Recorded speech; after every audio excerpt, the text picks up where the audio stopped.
Hello friends, welcome to the SY academy. तो जैसा कि हमने आपकी रिक्वेस्ट को माना है और आपने रिक्वेस्ट किया था कि करंट अफेयर्स के कुछ लेक्चर्स बनाए जाएं या एमसीक्यूज बनाए जाएं for UPSC examination. So here we are.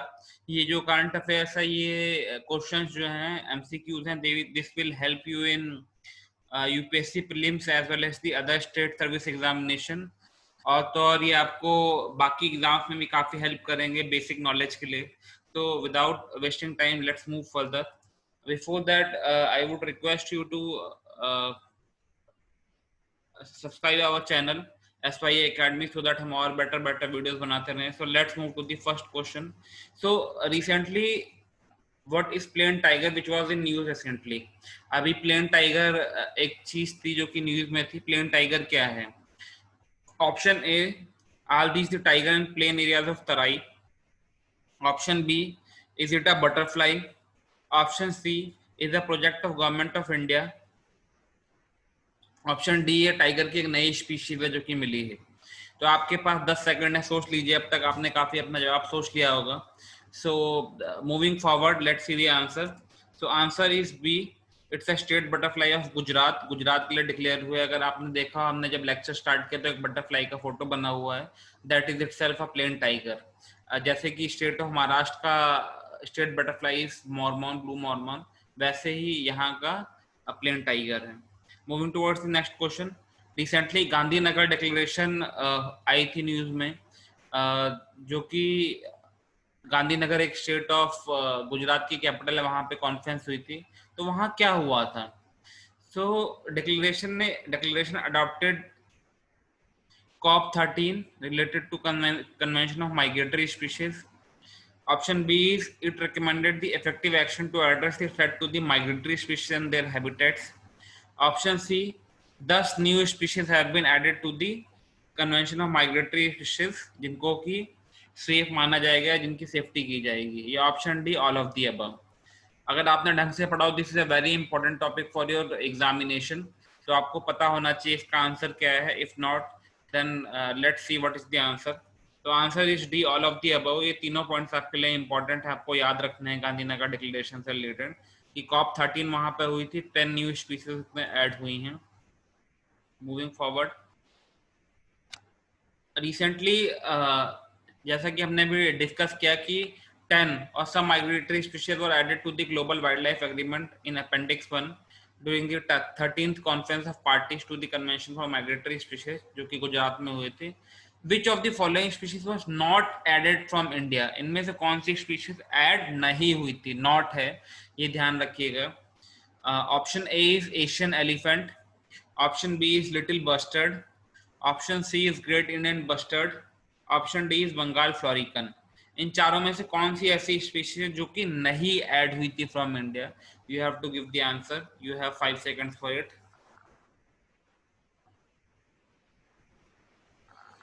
अब तक आपने अपना आंसर चूज कर लिया होगा।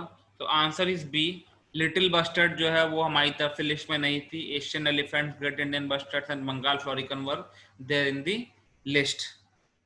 ठीक है, आप काफी अच्छा कर रहे हैं। इससे पता चल सकता है कि आपकी प्रिपरेशन कैसी एग्जाम की, जो कि 3 अक्टूबर को होने वाला है। इसलिए एमसीक्यूज आपको अटेम्प्ट करना बहुत इंपॉर्टेंट है, आगे तक चलते रहिए।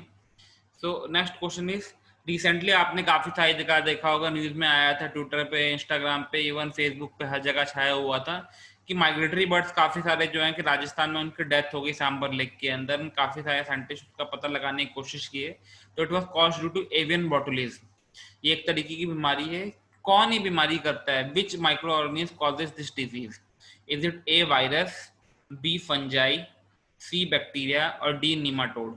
So you can see this question is related to current affairs as well as your static knowledge both. तो आपको दोनों चीज को ढंग से ध्यान देना और पढ़ना है। आपको 5 सेकंड मिलते हैं इसका आंसर देने के लिए। तो इसका answer is C, it is a bacterial disease. Bacteria जो है वो एवियंस को या बर्ड्स को अफेक्ट कर देता है, इसकी वजह से उनकी डेथ हो जाती है, एवियन बोटुलिज्म हो जाता है। Very good, moving forward. Again related to COP, that is 13th conference of the parties, convention of migratory species के लिए रिलेटेड जो हुआ था गांधीनगर के अंदर। This topic is very important, हम बार बार कह रहे हैं, तो आप इस टॉपिक के सारे क्वेश्चन ढंग से तैयार कीजिए, एग्जाम के लिए बहुत ही इंपॉर्टेंट है। इसकी थीम क्या थी?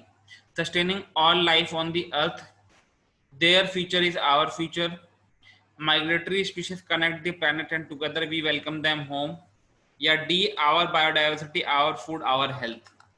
हम काफी कुछ देख सकते हैं कि टॉपिक किससे रिलेटेड है, तो हम अगर नहीं भी पता है तो थोड़ा लॉजिक लगा सकते हैं, बट ये कैलकुलेटेड गेस आपको एग्जाम में लेना होता है। तो कैलकुलेटेड गेस लीजिए, अगर नहीं आता तो बेटर छोड़ दीजिए, बिकॉज नेगेटिव मार्किंग भी होती है 1/3 एग्जामिनेशन में। तो and every mark counts for your prelims exam clear करने के लिए। So moving forward, let's see the answer. So answer is C, that is migratory species connect the planet and together we welcome them home. तो इस बार का जो completely focus था, आपने देखा होगा हमारा ये जो चैप्टर स्टार्ट हुआ है, पहला प्रकाश जावड़ेकर जी की फोटो लगी हुई है, that was to CMS only। तो ये थीम आपको याद रखनी बहुत ज्यादा इंपॉर्टेंट है। Again moving towards next question, there is a UN strategic plan for forest 2017 से 2030 के लिए अडॉप्ट हुआ है at the UN Forum on Forest। तो इससे रिलेटेड कौन सी स्टेटमेंट करेक्ट है? Now it is very important you read all these statements very carefully. Option A, it has 6 global forest goals and 26 associated targets. Option B is it focuses on sustainable management of only some type of forest, tree outside forest, halt deforestation, forest degradation। मतलब बोल रहा है कि सारे type के forest नहीं, कुछ type के फॉरेस्ट चूज किए हैं इन्होंने शायद। Option C is both A and B are correct. Option D is neither A और बी। तो ध्यान से दीजिए, इसका आंसर आपके पास 5 सेकंड है।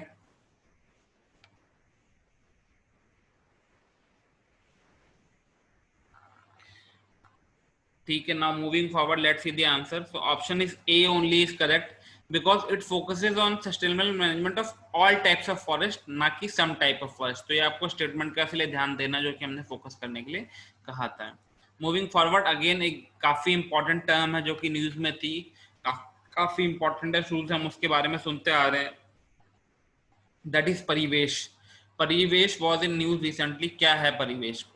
It's an integrated and interactive platform to monitor and review important programs and projects of the government of India।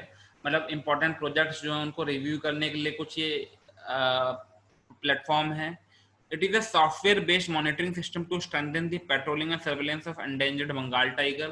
ये Bengal tiger को या टाइगर को बचाने के लिए एक स्कीम है गवर्नमेंट के द्वारा, एक सॉफ्टवेयर है कोई। It's a single window integrated system for environment, forest, wildlife and sea hazard clearance। काफी तरीके की क्लियरेंस लेनी होती है डेवलपमेंटल एजेंसीज को, एनवायरनमेंट की, फॉरेस्ट की, वाइल्ड लाइफ की, इससे रिलेटेड है ये। और it is to identify go and no go area for coal mines in the forest areas. तो ये ध्यान देना है। सुना होगा आपने काफी बार, न्यूज में हर जगह ये छाया हुई थी ये term. So let's move towards the answer. Answer is C, that is it's a single window integrated system। तो आप किसी भी यूजर एजेंसी को अलग अलग अप्रूवल लेने की जरूरत नहीं, सारे अप्रूवल एक साथ लिए जा सकते हैं। Now again moving towards very interesting question that was recently in news, that was all India tiger estimation। हम इसके ऊपर और क्वेश्चंस भी बनाएंगे। Currently let's discuss ये वाला topic. Now which of the statement is correct with respect to correct? इनमें से करेक्ट कौन सा, ये ध्यान देना है, हम इनकरेक्ट नहीं पूछ रहे हैं। There is an increase of 33% in total tiger count in 4 areas। Tiger count increase हुआ है 33% के द्वारा। Option B is India has achieved the target of doubling the tiger count 4 years ahead of the deadline of 2022। India ने अपना target को 2022 से पहले ही achieve कर लिया, क्योंकि इंडिया को टाइगर्स को डबल करना था। India has more than 80% of world's wild tiger. Wild tiger important है क्योंकि चाइना में काफी सारे जो हैं वो डोमेस्टिकेटेड टाइगर भी हैं। तो क्या इंडिया के पास more than 80% of world tigers हैं जो कि वाइल्ड हैं, या D all of the above? हमेशा एग्जाम में एक चीज और ध्यान देने की जरूरत है, अगर आपको नहीं पता तो तुरंत ऑल ऑफ द अबव पे ऑप्शन नहीं लगाना है, गलत भी हो सकता है, but you can make choice अभी। तो option is D all of the above. तीनों के तीनों स्टेटमेंट करेक्ट हैं। तो यहाँ पे आपका ये एमसीक्यू सेशन खत्म हुआ regarding current affairs of environment and ecology. अगर आपको सेशन अच्छा लगा तो लाइक, शेयर एंड सब्सक्राइब कीजिए। हम और current affairs related question, even static environment के कमिंग डेज में फटाफट बनाएंगे, सो दैट आप अपने टारगेट को अचीव कर सकें। All the best.